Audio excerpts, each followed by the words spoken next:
It's quite unusual, having played Monster Hunter Stories 2 first, to then go back to a remastered version of the original 3DS game. Still, I guess it's a testament to its core design that hasn't been too painful an experience, albeit with a couple of caveats. There is a lot to go into with this version. Capcom haven't been lazy, so what's changed in the 8 years since it originally released in Japan? And is it worth still taking a ride considering its biggest competition is its own sequel, which is already out? Well, my name's Mark Walker, welcome back to SwitchUp. Oh, and a thanks to the publisher for the review copy. Now, let's find out.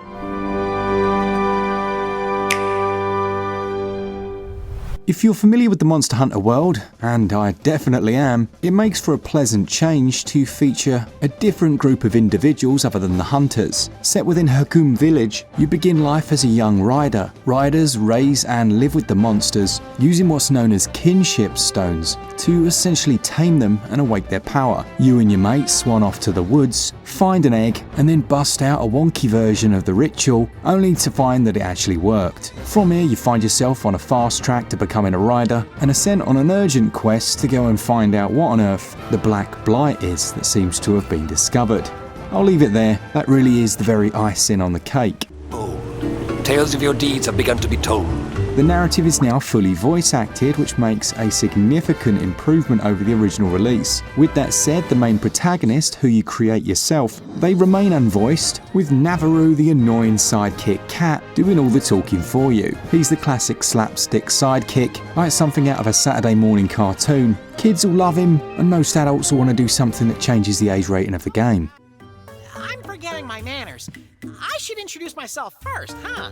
Still, the storyline's light-hearted and enjoyable, albeit very linear, with quest markers directing you from one to the next. And you'll also find fetch quest-style side quests, with a few exceptions, like a little quiz you have to take, but these are pretty straightforward. Gameplay-wise, well, the core DNA, if you've played the sequel, is certainly here, and it shares some mechanics with the mainline Monster Hunter games. Move around the world, fight against monsters, but here, creep into their lair, find the nest, and pick out an egg. Then it's just a case of getting to the exit, and those will be transported back to your base. Now back here, these can be hatched by tapping a button, harkening back to the 3DS days, until they burst forth, and you can rename them.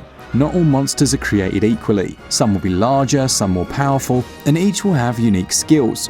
These are handy because they can be used to help navigate the environment. You can literally hop on their back and ride around. And if you reach a large gap, you might need to use one to jump over it, or a body of water to swim. It's a core mechanic that still holds up to this day, and it can be further advanced when you find skill channeling, which actually feels a little bit like Shin Megami's similar system, where you can take two different monsters together and bring skills across from one to the other. For example, having a Lagombi that's able to breathe fire. Unlike its sequel, the world here is much more restrictive. It's just more simple, not only in terms of its scale but also geometry. You can kinda tell it was a 3DS game despite the lick of paint. You might be gathering up a few materials here and there, or activating the Catavan fast travel systems, but aside from those things, there's not a great deal to see, and you'll usually be following a large marker on your map anyway. Now quickly on mapping, it's okay, but I would have liked to have been able to bring up a full screen map and scan the entire area. The reason being, there was one time where I'd fought a boss and lost, and then travelled back to the town and the marker was gone. Perhaps just an oversight from the developers, but I could not find my way back for love nor money. The only other real thing to find in the game are little poogie pigs. These hidden pigs,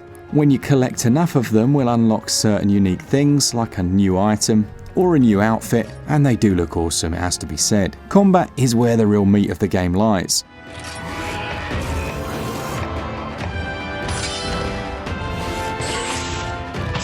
Fights will see you fight alongside your monstie, and it uses that same rock, paper, scissors mechanic that we saw in the sequel. Essentially, you have power, speed, and technical moves, with power beating technical, technical speed, and speed power, and you trying at least to figure out what the monster's going to do and anticipating by using the counter move. It's also important which monster you choose to put out, because they'll be more inclined to use specific ones.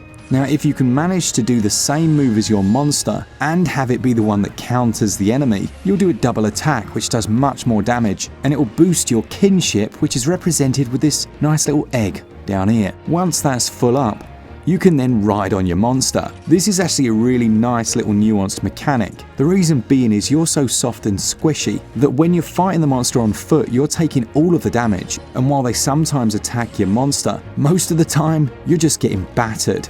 So as soon as you can hop on its back, you get a full health bar, and it's the time where you can do the most damage. It's also from here you can do your kinship special move, and each monster has its own unique one. Some of these are really cool, and they play into some of the ideas from the mainline series.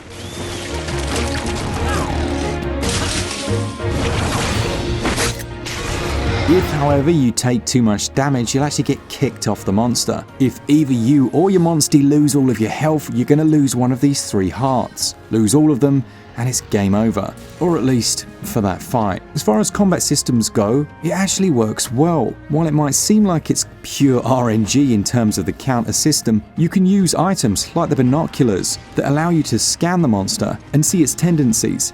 It will show you if it mostly does power attacks, and they also follow a pattern that you can gradually work out. It's a great system and it holds up fully. Plus, you can speed up the combat up to 3 times. You probably noticed already most of this footage is me playing at 3 times speed because I have the patience of a gnat. Progression through stories is quite linear, moving from region to region, unlocking fast travel points, gaining more eggs, training up more monsties, and of course trying to acquire better gear. It wouldn't be Monster Hunter if you couldn't buy unique weapons and armor and use specific monster parts to craft those. In the RPGs though, you go on what are known as crafting quests. So if you want a specific weapon related to one of the monsties, you have to go on a quest for it, which again is a nice way of doing things. The controls are generally okay, although I will mention one thing that you should definitely change if you're going to buy the game, that being the camera control. By default, it uses camera acceleration, which I absolutely hate. It can leave the camera feeling incredibly sluggish for the first few seconds, and then it speeds up, becoming really unresponsive. Thankfully, you can turn off camera acceleration.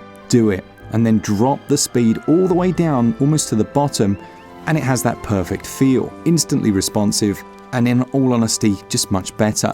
You can also change the XY axis if you wanted all of that, but it's like a comfort food RPG, this one. Sure, it's dated in some aspects, and you can see some leftovers from the DS, like the button mashing moments in the combat or spinning an analog stick, but they're quite enjoyable and don't feel out of place on the Switch. With that said, the world itself certainly lacks a little scope, but yeah, I think comfort food RPG is the perfect description. For me, story and gameplay score 16 out of 20, and the controls the same, 16 out of 20.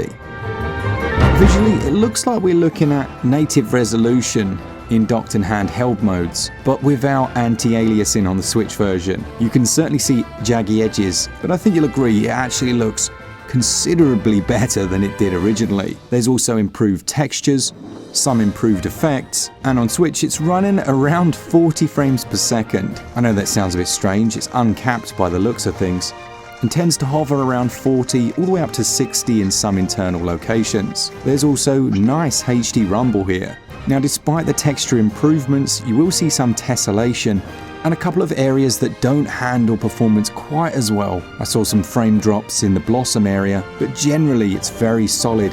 Now, in handheld mode, it's the perfect game for an OLED screen.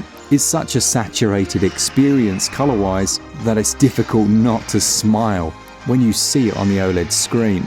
It looks fantastic. Aside from the improved things like voice acting, the soundtrack also sounds notably better, but some of the sound effects are a little repetitive and on quite short loops, with a couple of animations feeling the same. I know, it was a 3DS game, and yeah, you can see that at times. A couple of nice additions in this version. You can choose the Japanese or English voice actors. There's also a museum where you can listen to the soundtrack and check out some illustrations, things like the character concept art as well as the original backgrounds. A nice little bit of extra effort on Capcom's part. Visuals and performance score 16 out of 20, and at the risk of sounding like a broken record, so do sound and audio.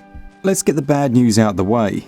The Nintendo Switch version doesn't come with the extra Zelda content we had back on the 3DS version. That's a bit of a shame, I have to be honest, but realistically not the end of the world. Monster Hunter Stories, Capcom have priced it at £24.98. That's actually really decent value. It's a 40 to 100 hour RPG. The reason there's such a big gap there is because that's for the completionists. about 40 to 50 for most, and as a core RPG it still holds up, with this version also offering a battle mode for local wireless and online play, where you can use your trained up monsties to fight against others. Feels like good value to me, I've got to be honest. There is a physical available on PlayAsia that I've just seen, that's £23. If only we had a discount code down there in the description. Oh yeah. You could save 5% as well. I'm actually going to buy that straight after recording this review. But that physical releases, I believe, on the same day as this, 14th of June. Finally then, aside from the Japanese and English voices, the museum mode, this version includes the added monsters Teostra, Kushala Daora, and the Rajang, as well as post-game content, such as the Tower of Illusion. That's decent, isn't it? I give value 19 out of 20.